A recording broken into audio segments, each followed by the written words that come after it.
Hello, and welcome to Fan/Fiction with Andrew/Zach. I'm Zach Dunsing. And I'm Andrew Gum. This week we have the Flying Dutchman of Starfleet, Earl Grey Tea, and the elusive Ponymorph. Also, we have some charming stories about sex, and this week, given that we have those stories, if you have children listening and you don't want them to hear some really weird sexual content, maybe skip this one. Or be a bad parent. I mean, that's your choice. I would love to be a bad parent someday.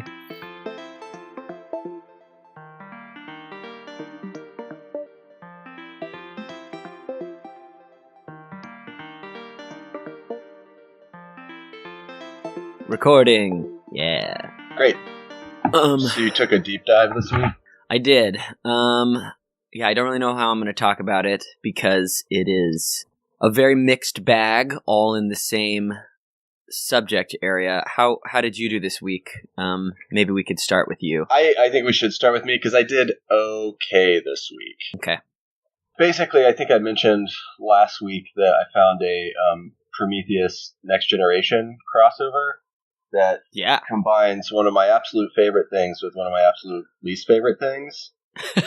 Can you guess which is which? No, I couldn't possibly. I would never presume to know you that well. Well, I love Star Trek Next Generation. I grew up on it. Captain Jean-Luc Picard is easily the best Starfleet officer.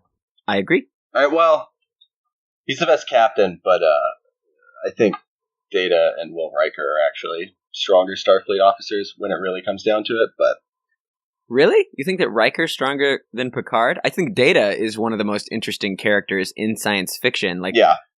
He's like the antithesis of Spock. Like, Spock is this, He's also, incidentally, significantly more interesting than David, even though I love Michael Fassbender's performance of David in Prometheus. Yeah, because Data's whole thing is he is a machine who wants to know what it is to be human, and it's becoming like an obsession, which means that he's already experiencing something human like an obsession, which is just a fascinating character study. Yeah, and David basically just wants to know what it's like to be a god. Right. Which is also kind of a human thing. They're more human than human, to borrow a phrase from Blade Runner. We are all over the place already, huh? Yeah, it feels good. That's where editing comes in. Right? Thanks, Zach. First of all, welcome to Fan/Fiction with Zach/Andrew.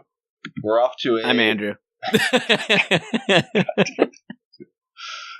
was about to say, we were off to considering the last couple ones, a pretty positive start. Yeah. Yeah. So I love Star Trek The Next Generation. Prometheus is one of probably the most disappointing movie I've ever seen. I remember when you talked about it before it was coming out, there was a lot of excitement for it. And then you kind of got Avatar The Last Airbendered, I think, by that movie. Yeah, I think that was, because I grew up on Star Wars. I love Star Wars, but I guess I wasn't burned by the prequels because I guess I wasn't as hooked on the originals as I thought I was. But I was definitely my bread and butter is Aliens, Alien, and Blade Runner. Those are the movies that got me into this stuff. So Prometheus was a big deal, and it was a beautiful, beautiful film that just makes no sense whatsoever. Yeah, it wrestles with a lot of really, really interesting themes, like it does. God's relationship to creation, fathers to sons. They really are wrestling with interesting stuff, but they don't really land on any interesting conclusions. Well, that's surmise. That's the truly frustrating thing about that movie is that it's not just bad. It's it's got so much interesting stuff in it. Everybody who's in it is great in it. It's absolutely stunning. And it's just at the end of the day, it's you have all these great components that don't add to a satisfying whole. But anyways, so I tried to dive into this next gen Prometheus crossover, except that it's 15,000 words. Cool. And that's just one of them. And there's actually there's two of them. So it's 15,000 words, 15 chapters. I read the first two. Yeah. But that's enough to get like a taste. Well, so I read the first two of that, and then I read a couple of one-shots that were Prometheus crossovers with some other stuff, so I'll get into that as well. Cool. That's very similar to what I did, though my subject matter is a little different. Cool. Basically, so the SNG one was like, the person posits that the timelines of Next Generation and Prometheus sort of line up because the events of the Star Trek movie First Contact, where Zephyr Cochrane invents the warp drive with the help of the crew from the Enterprise. There's some time travel elements in that one.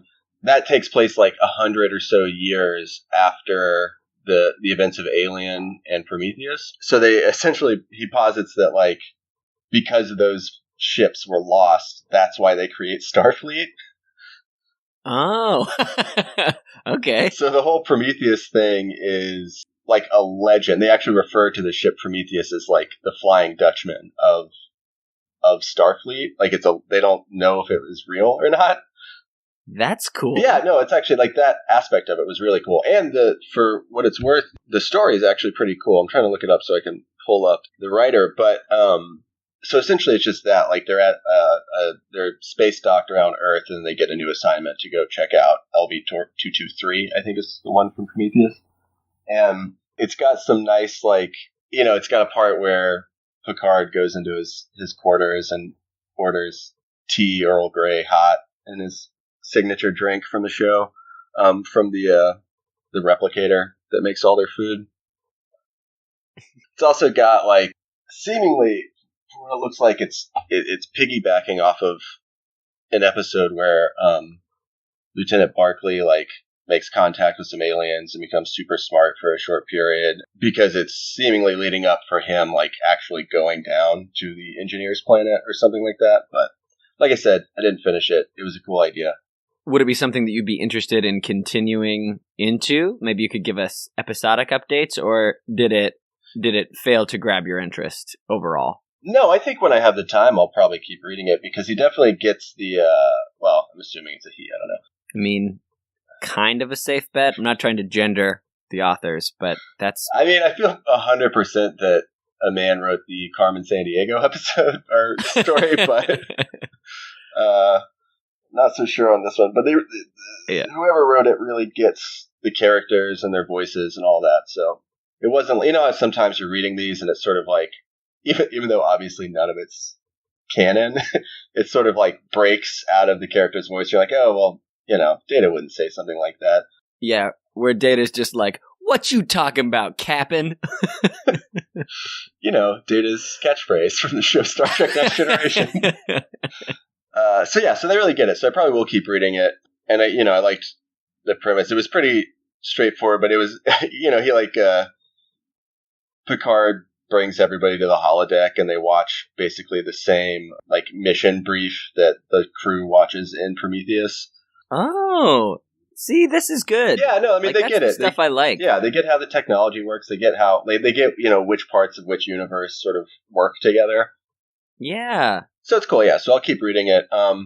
Another one I read was basically, it was like, well, the rest of the ones I read were one shots, but it's essentially Ellen Ripley discovering David's severed head on LV-223. That's awesome. But it's the Ellen Ripley from Alien Resurrection. It's the clone of Ellen Ripley. Oh, no way. That's where they went? Yeah, totally. So at the end of Alien Resurrection, Ripley escapes on the Betty with Winona Ryder and a couple other crew members. And in this story, they've just become like salvagers. So they go to the planet to salvage the engineer's ship and to discover David's head. And really all that happens is Ripley and David have a conversation and she feels a connection to him because she is a clone. And he's David 8, so he's like the 8th iteration of that synthetic, and she's like the 8th clone of Ellen Ripley. So they have a little bit of a bond. That's kind of nice. It's sort of like in the new Blade Runner, the replicant Gosling and his digital girlfriend. They have a nice connection. Sorry, just kidding. But... That's in the first 4 minutes of the movie. But they have that connection because they're both, kind of synthetic people. Yeah, and so that's kind of neat. It's playing with some fun science fiction tropes. Yep. So I'm sorry, but just like given what I've been reading this week, I really thought it was like, Ripley finds David's head and has sex with it, and then, that's where I've been this week. So good. I mean, I think it's only appropriate that one of us tackles a PG one and one of us tackles an X-rated one every week. Oh man, yeah. Well, I went in real deep. Good. And real deep this week. So there's one more. Well, I read a couple more of them, but most of them were pretty straightforward. Oh, there was like a Martian Prometheus crossover, which are both Ridley Scott movies. Oh, that's fun too. Yeah, but I like the idea of like when you were saying the Rocketeer and Indiana Jones is a crossover because they have the same production teams. That just got me thinking that'd be kind of a cool way to conceive of a crossover of like this came out of the same team, so it makes sense that it comes out of the same universe. So yeah, but it was like pretty straightforward. It was just Vickers, Charlize Theron's character from Prometheus, going to the base on Mars where Watney, Matt Damon's character from The Martian, was like a manager. And they have a brief conversation. There's a bunch of them like that. Like I told you about that Matrix X-Files crossover that was just like Morpheus and Fox Mulder having a brief conversation about very little. That's so see this is one of the things that is a frustration of mine that I keep running into with ones that we don't even talk about on the podcast. It's like you've got such a cool idea for a crossover, and yet when you get it on the page, it's literally just two people meeting, talking about nothing, not using the voices of the characters at all, and then leaving. And it's like you had it like if you have Morpheus and Fox Mulder, obviously Fox Mulder is like a chosen one inside the Matrix right now, and you're going to try to wake up Fox Mulder's mind and pull him out of the Matrix because he's been looking for the truth this whole time. He knows that there's something wrong with the world. That's low-hanging fruit, guys. Yeah, exactly. But that is not what happened. Bummer. All right, so the last one I read, I mean, there were a couple like that. They were pretty straightforward.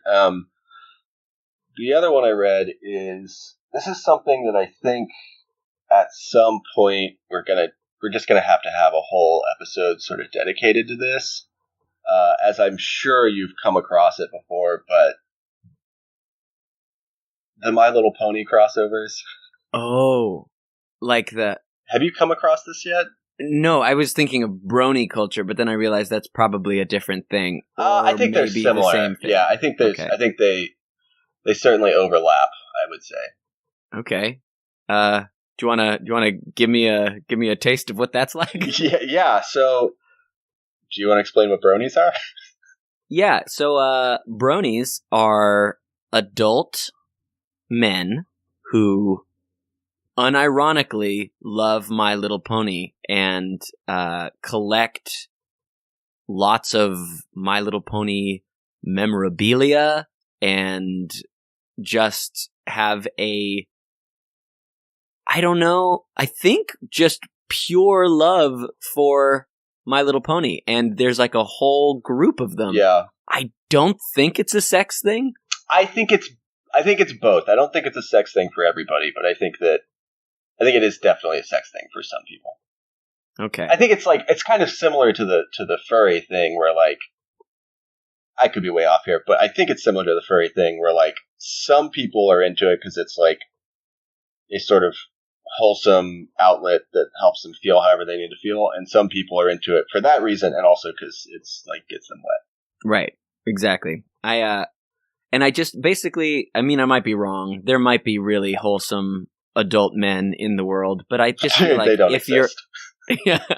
If you're an adult man and you have an obsession about anything, it probably also is a sex thing too. I think we can just fine tune that a little bit and say, if you're an adult man, it's a sex thing. You can make a sort of haiku of it. Yeah, unfortunately.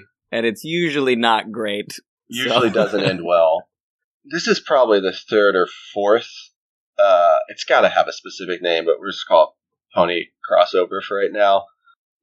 Literally every single story I've come across has whatever crossover, and then at least one of them is a My Little Pony crossover. And some of them I think are obviously more detailed than others. A lot of them are probably like this one, this Prometheus My Little Pony crossover that is titled Ponetheus.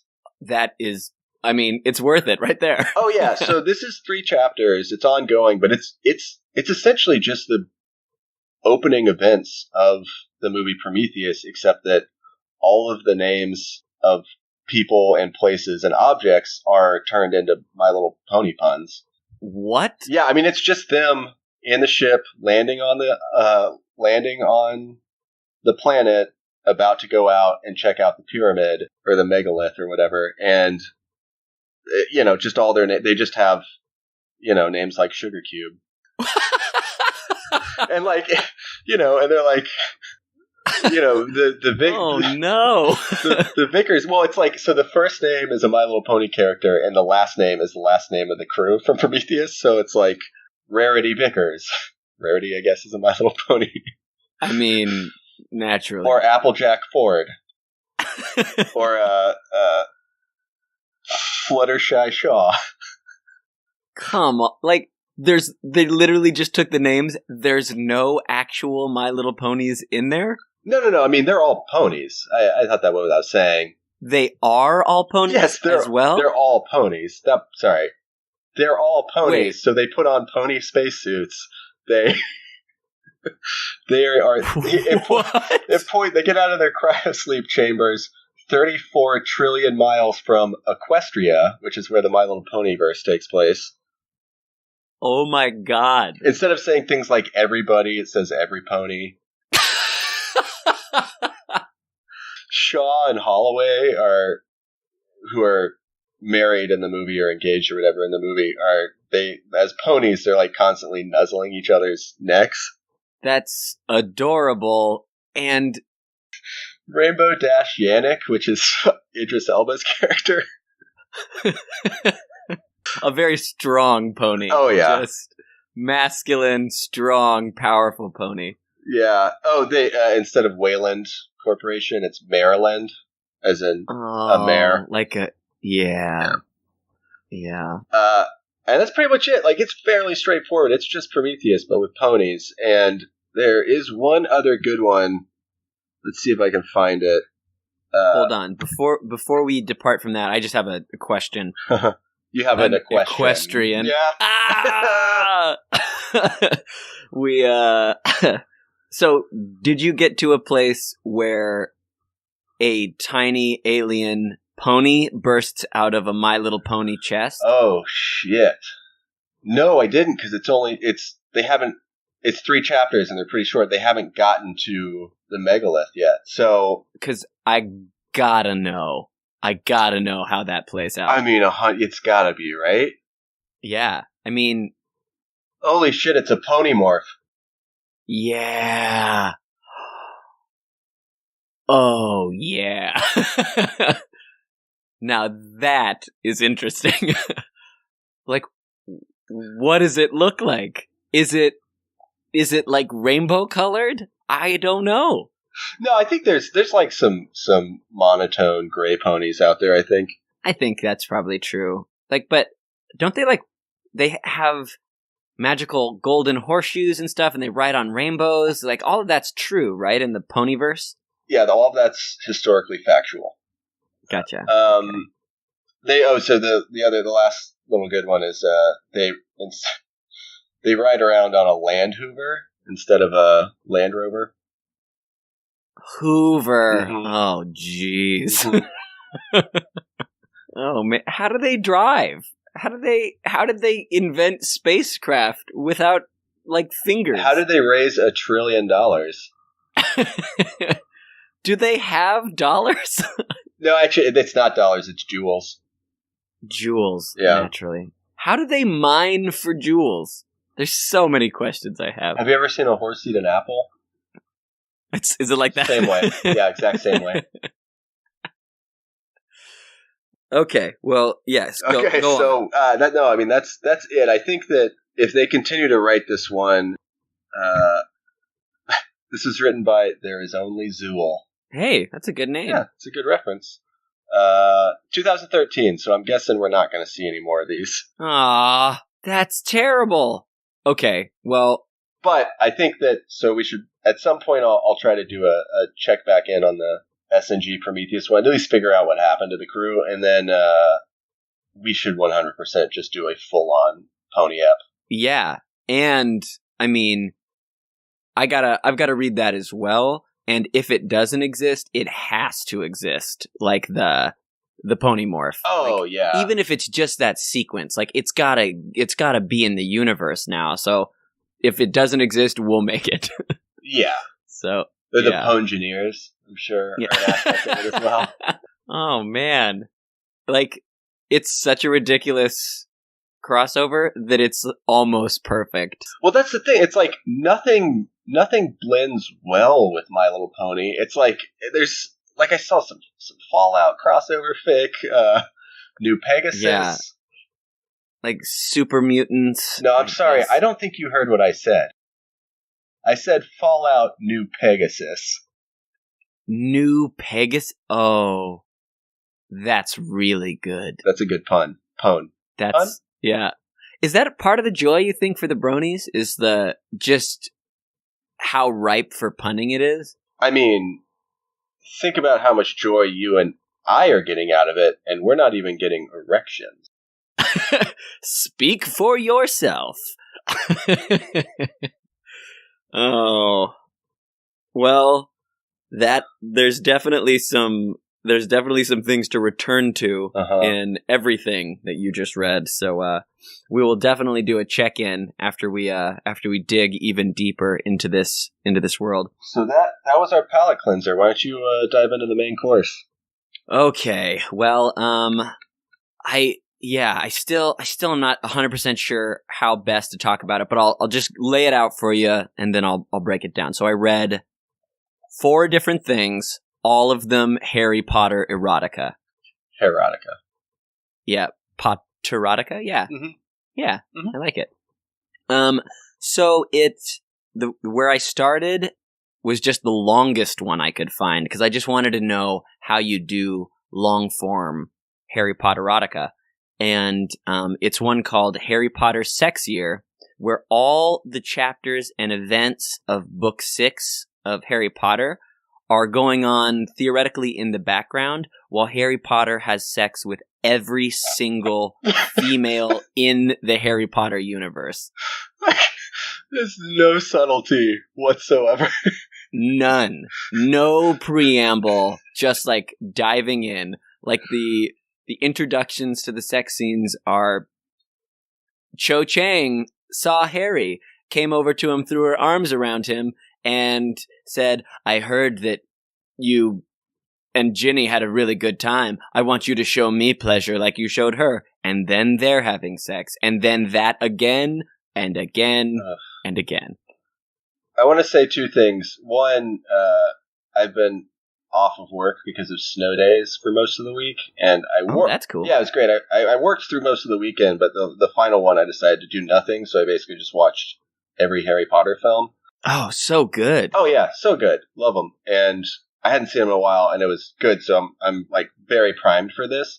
But also, I was thinking, like, as I was watching them, and I'm pretty sure I know the answer is no here, but are there at least, like, clever, erotic charms and spells in your story?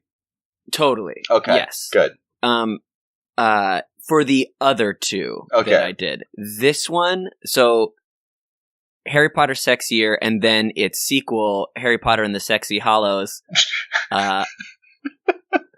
are just, I mean, the most generous way I can say it is it's just hardcore fiction pornography with a very thin Harry Potter wrapping around it.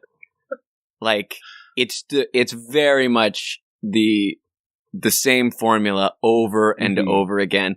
By the end, I'll admit, I was just kind of like flipping like chapter to chapter and just like giving a quick scroll just to see if it was beat by beat the same thing. And it was. Yeah. But like, when I say that he has sex with every female character in the Harry Potter world, I mean it. You mean McGonagall? What's her name? McGonagall? McGonagall? Oh, yeah. I think. Actually, McGonagall might be one that he didn't have sex with, which is bizarre. Yeah. But Molly Weasley, Narcissa Malfoy, Bellatrix Lestrange, Romilda Vane, obviously, like Hermione, Ginny, Cho, over and over, Katie Bell, Alicia Spinnet, Angelina Johnson, all these characters that like were like my imagination friends when I was a child are just being dunked in like the adolescent hormone river of Venombat 22, who is the author. Couple of questions. Yeah, I can answer them. Is there wand play? No, not really. So the big charms that they do for the sex magic in this are silencing charms. So they put like silencing around the broom closet or whatever they're at. So when they're just screaming Harry Potter's name, that nobody overhears them, and that just Jesus Christ. Happens over and over again. It's so this one, I wanna maintain positivity because I do think that so much of like this fiction, it's like a outlet. It's something, yeah, it's an outlet for people, and I think that that's important. But there are little moments in the middle of a story or at the very bottom of a chapter where you get to see the author kind of break through and talk to his audience in a way, because it's definitely a he. Mm-hmm. The way that it reads, it is definitely. Well, I'll give you a quote. Definitely somebody who doesn't have a particular understanding of the female orgasm, I'm guessing. Definitely not. Or of safe sex practices. Right. Or hygienic sex practices at all. Okay, give me 2 or 3 of the worst lines. Oh, like the dirtiest lines. Okay, well, I'll give you like some of the stuff that just to me betrays the fact that there's kind of a limited hands-on understanding of sexuality. So and Harry Potter's Harry Potter, right? Yeah. Other than like the characters' names, like they're really all just kind of Harry Potter skins put over like sex dolls, which was That's the worst phrase you could have used. Yeah. But it's how it feels. You don't feel great at the end of it. You don't feel particularly clean. Yeah. So Harry Potter's having sex with Molly Weasley, Ron's mom. Yeah. And classic MILF. Or Wilf. Harry, like, she loved his stud cock and was stroking it while he looked at her huge size D boobs. He grabbed her boobs and they felt like he grabbed her boobs like a bag of sand. Oh my god! Which is literally in the movie. I know. I was going to say that's how Steve Carell describes boobs. I know. It's literally the same because he didn't know what boobs were like, and it's literally in there. And I was reading it and I was like, oh my gosh! If this is like a reference, like a callback reference, and it's supposed to be funny, that's really funny. But it totally isn't. That's just somebody who thinks that that's how you describe boobs because you've never touched boobs. Also, if you have touched boobs, you don't use the word boobs. Yeah, you really don't say that's boobs. That's how you know. That much. Yeah. Boobs is not a thing that you talk about too much once you have, like, real world experience. Yeah, unless you're describing, like, an oafish coworker, you don't say boobs. Yeah, and it's just like, Randall, he's a real boob. Fucking Randall. We all know Randall. Yeah. Fuck that guy. So, yeah. So some of the things where it breaks through and you get to see the character of this author is, he says, I'm getting a lot of hate. People are saying some really mean things. They're saying that I'm a virgin, and I am, But I've read enough smut on this site to get a pretty good idea of what it's like, and I am writing this for fun, capital F-U-N, fun. And if you don't like it, you don't have to read it, but enough people like it that I'm just going to keep on doing it. And I was like... Fair enough. And I'm like, okay, Venom Bat 22, you're not really hurting anybody. Some of the sex stuff that you're putting in here is way questionable in terms of consent and... hygiene, but, But again, not hurting anybody. Can we do a quick PSA here? Look, if you're a virgin listening to this, that's great. More power to you. Do not try to learn anything from smut. It's not going to help you. No, it really doesn't. And porn does not help you be good at sex. Porn helps you be very, very bad at sex. And as Andrew and I can both attest, nothing makes you be good at sex. You're never going to be good at it. Yeah, that's true. Yeah, you're probably never going to be good at it. But, no one's good at it. If anything will improve it, it's literally just like paying attention to the other person. That's it. And if you're all in your own head, I think that's one of the problems with like smut and porn. We see it from one character's perspective, and the other character is just like an object of that person's fantasy, and it's not about their experience. Whereas, I think healthy sexual expression is a really beautiful thing where two people are like listening to each other and caring about each other, having a good time. And there was very little of that. Satan and Carmen Sandiego hooked up. Yeah, like they both were really into it. Yeah. And Carmen had a great time. I mean, if that's what she's into, that's what she's into, and no one is here to judge her. Agreed. So, yeah, so the other two that I read, so that was a fairly, like, exhausting sexual gymnastics with Harry Potter and all of these, interchangeable female characters that did not have any personality whatsoever. On the flip side, the other two that I read were actually kind of beautiful, romantic versions. There's one called Midnight, where it's, I believe, in like right before book 7, where they're about to go hunt down the Horcruxes, and Hermione is basically had enough of the will they, won't they with Ron, and like most of it isn't them having sex. It's like this real buildup of tension, like they're talking, and they read a lot more like the actual characters in the book. Like she's really guarded, he's kind of a doofus, but they're he's like a Randall scale boob. Oh, fuck that guy. Yeah. But yeah, so then it builds up to the point where they actually do have sex, and this one was, I know, verifiably a female author. Okay, I was about to say, could you tell a difference, or if you had to guess, but you... Oh, definitely. Verifiably female, and like the way that it plays out is clearly very different. Like, it was not porn influenced, it was very much, from my experience, more like what an actual sensual experience is like, and it was like a pretty beautiful story. Which, just about... for my money, people having sex for the first time. Makes for better reading anyways. Totally. I mean, it makes you care about the characters a little bit. And that one was one that was cool because you could tell. So a lot of this has to do with shipping, where you're putting people into characters that you really like into sexual situations together because you wanted them to be together. Like sort of like what we want with the Ponymorph. We just want it to exist, so you write it into existence. Yeah, we want a relationship between a pony and a xenomorph to form. Yeah, I guess it would be a pony and a face hugger. Yeah, and then their love child, which I assume has like a unicorn horn, and that's how it bursts out of the chest. I mean, that's how I'm envisioning it. That would make it easier. That's how I was envisioning it. I was actually trying to envision a little 8-legged pony trying to like latch onto another pony's face with that weird like clackety, like galloping towards that little phallus that puts the egg in you. Yeah, and then it's got a mane all down the back of it. Yep. Oh man.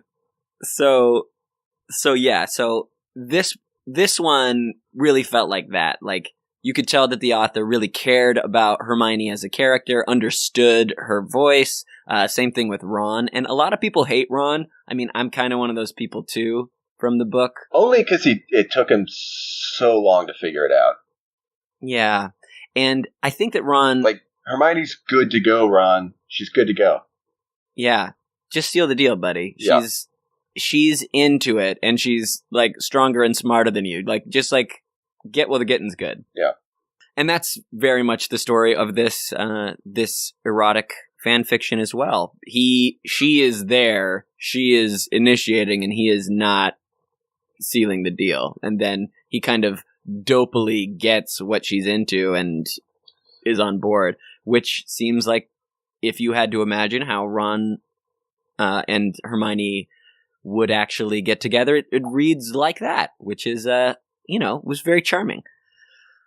The last one that I read was very much the shipping thing, and... Do you want to explain that briefly, that term? Yeah, okay, so shipping, the idea is, like, you're putting people into a relationship, so, like, I'd ship it is, like, if you want to see two people get together, like, that's, like, and then people have arguments about, like, a one true pairing, like the people that really, really belong together in a book that either did end up together or didn't in the story. So a lot of people say that Harry and Hermione should have been together. They're like the one true pairing. Like they were, like, it wasn't Ginny that he should have ended up with. It was Hermione. Or a lot of people really want to see Hermione and Draco get together because there's all of that. Let's see Draco do anything.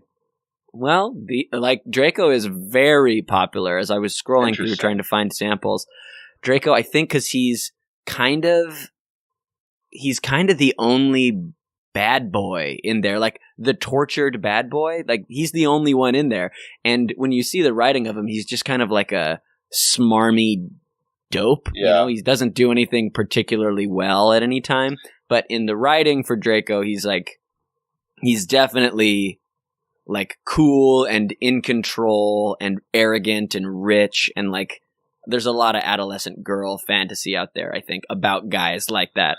I'm just not that into blonde men. You know? Me neither. It's just not a good look for men, I don't think. Yeah, I don't think so either. Especially like longish blonde hair. Yeah. It's like, you know. But, you know, people like Fabio. People like Kiefer Sutherland. I guess. He's a sex symbol with the youth. Yeah. Kiefer. But this the last one that I read, and this one was actually very, very sweet. Oh shoot, I have it open. I forget the name of it. It's a BDSM between Neville Longbottom and Hermione. But it's very sweet. This one is called Trust Me. Are there any good Longbottom jokes in it? No, but that was a good one just in and of itself. Because he just has such a long bottom. But yeah, this one has really good magic sex play. So there's like, all right, so that is my main interest. So yeah, gotcha. So there's like contraceptive charms, Perfect. And so she's dating Ron at this point, and Ron is in this version of it, Ron's kind of a jerk and keeps on breaking up with her so he can hook up with other people, and then they get back together, and she loves him but doesn't really know what to do, and so in order to spice up their love life, they go to a sex club where Neville Longbottom is the performer, and it's from Neville's voice. Escalated quickly. Yeah. And so Ron goes off and sees some other, sex club things happening, and what kind they don't really of wizard sex club things? I think they don't get that much into the wizard sex. Just like he was looking at like two women working on each other. Do you think that the wizarding kink world and the muggle kink world are just one and the same? I would think so. I would think if you Same go to a outfits. sex club, you're probably gonna bump into a real life wizard. So Yeah. you gotta be prepared for that. So she decides that she wants to learn a little bit more about that world and agree. And she and Neville, she asked Neville if he will introduce her to that world, but she still wants to be with Ron. So the way that they do it is she whips up a lust potion so that they can basically go all night. But it's also a memory potion, so you will stay up all night, you'll have like perfect sexual stamina, but then as soon as the sunlight hits you, you will forget the events of the night. So he had to agree just so it wouldn't change their relationship. That's just a date rape drug. Yeah, but she gave the date rape drug to him with his willing consent. And it's like, and this one's really good because it talks all about trust and consent, and it sounds like this is somebody that really has had intercourse before. Yes, that seems pretty evident, and I think a healthy relationship with BDSM, because it's not right. It's very much all about trust and trust and consent and respect and all that. Yeah, all that great which stuff. Is great. So they have this night, and Neville leads her through it, and it's like he's so in love with her that he doesn't want to have to take he wants to take the antidote so that he can remember the night. But she said that she can't agree to that because she just they had already agreed that it was going to be one night and she would remember so that she could have that experience and he wouldn't. So he doesn't take the antidote, and then it cuts to like 3 weeks later, where he is at the sex club and he doesn't really know what's wrong. He can't really get into it anymore because he remembers the night that he saw Hermione there, but of course she would never have anything to do with him. And he thought that maybe they had a moment where they locked eyes and had a connection, but he must have been wrong because he doesn't remember. And then Hermione walks in like full get up, like corset and everything, and gives him the antidote vial so he can remember and they can be together, so he can remember his best night of his life. And then the very last line, which is very sweet, was he glanced at her and broke into a huge smile as he realized what her coming to the club tonight, dressed as she was really meant for them. Lightly gripping the back of her neck, he directed her mouse towards his. I've decided this is the best thing that's ever happened to me. Hands down, he said, and kissed her. And it was. It really, really was. Which is pretty sweet. So it was like getting to remember their wild sex night, but the thing that was really the best night was her choosing him, that she actually liked him and wanted to be with him. Which is, I don't know, it was very heartwarming. Yeah, I mean, Longbottom deserves a shot. Yeah, totally. Longbottom at the end, I think that Longbottom is one of my favorite characters in the books. And, everybody wants Longbottom and Luna to get together, but I think that Longbottom and Hermione are a totally fine pairing. Anyway, I definitely jumped in on the much smuttier side to begin with, and then had a much more refreshing experience with the second two. So, well, that's good. Yeah, we're getting deeper and deeper. Yeah, that's definitely true. And I think that going into this stuff gave me more of the lingo of the fan fiction world. Like, so at the beginning of all the sex ones, there's like content warnings for people, which I think is really, I think it comes from a pretty positive, respectful place. Like, if things escalate or if there's, anything violent, they say that. So if you don't want to read stuff like that, you don't have to, which I think is cool. Those are positive things. I learned about shipping, learned about different pairings, like M/M is two men together, F/S is F/F is two females together, and learning all the different ways to denote the content of your stories. slash fiction, which we bring up from time to time, is that just specifically two characters of the same sex? Or is it always men? I can't remember. I think so. Slash refers to men, to the best of my understanding. And if I find other things out, I'll definitely correct. But if you're saying it's slash, it's usually two men. However, I think they call it slash because any like gender pairing has a slash between the between like the M's and the F's. So yeah, like the title of our show. Yeah, like you and me. Like us. We're like Slash, right? We're like the musician Slash. Yes.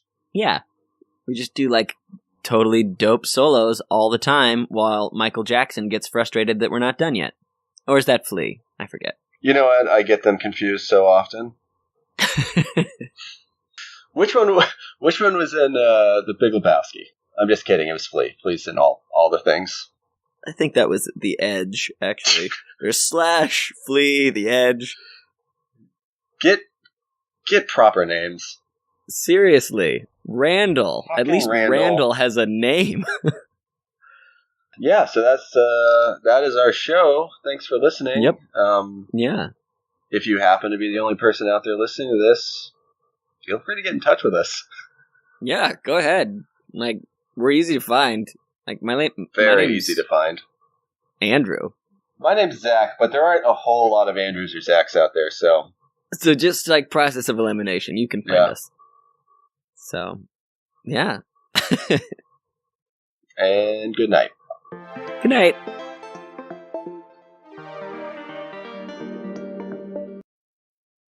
Yeah, that actually got me thinking when I was reading Harry Potter Sexier and Harry Potter and the Sexy Hallows. I was like, there's got to be other ones out there, like Harry Potter and the Chamber of Sex Crits. Sex Crits is not a word. Yeah, it's not great. I'm spitballing here. Harry Potter and the Goblet of Cum.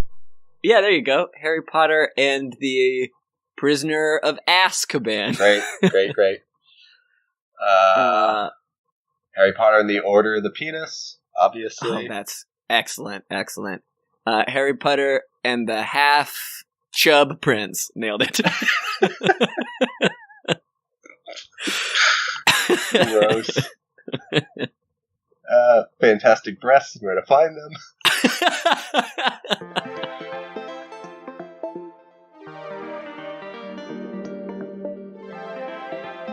Hello again, this is Andrew. Thank you for listening. If you'd like to see more of our stuff, go to fanfiction.show. You can also check us out wherever you get your podcast. Contact us at xandrew@fanfiction.show. Our Twitter handle is @fanfictionshow, as is our Instagram handle. And if you'd like to read these stories for yourself, we talked about the Prometheus Legend by Spaceflight 101, Ponetheus by ThereisonlyZuul, Harry Potter Sexier and Harry Potter and the Sexy Hallows by Venombat22, Midnight by Jess with one S at the end spelled ESS, and Trust Me by RZZMG. Thanks again.